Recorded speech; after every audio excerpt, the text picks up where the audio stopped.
Good morning. Didn't do a video Thursday due to a family commitment, so let's catch up. President Trump did not appear in public Wednesday anyway, but he issued a slew of Truth Social posts.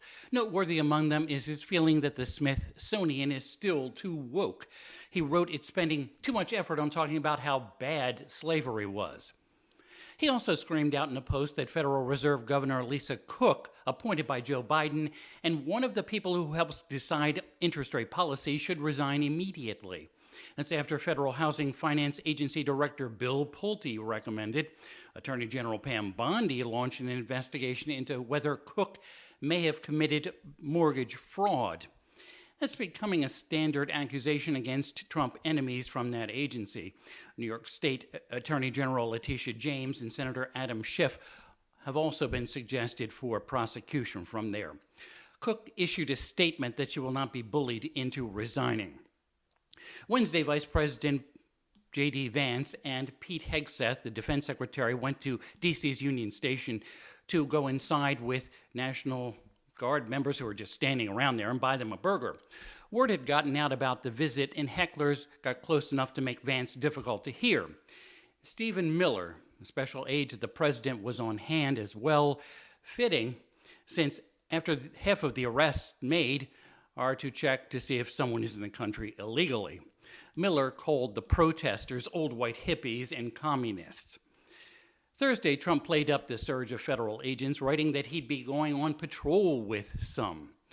What he actually did was ride over to Anacostia to the National Park Service's training facility there and speaking to some federal agents, park police, and National Guard. We're not playing games. We're going to make it safe. And we're going to then go on to other places. But we're going to stay here for a while. We want to make this absolutely perfect. It's our capital. And I guess it used to be many years ago safe, but it's certainly not had a very good run.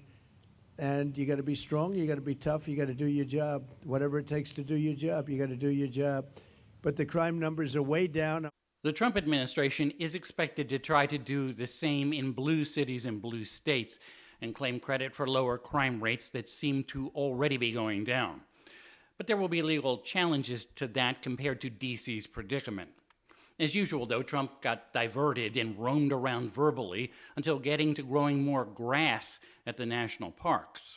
What you're doing is your parks. I'm very good at grass because I have a lot of golf courses all over the place. I know more about grass than any human being, I think, anywhere in the world. And we're going to be regrassing all of your parks, all brand new sprinkler systems, the best that you can buy, just like Augusta. No, it'll look like Augusta. It'll look like, more importantly, Trump National Golf Club. That's even better.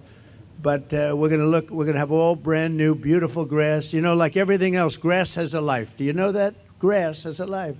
You know, we have a life and grass has a life. And you'll recall that staffing and funding cuts to national parks were an early hallmark of the DOJ era.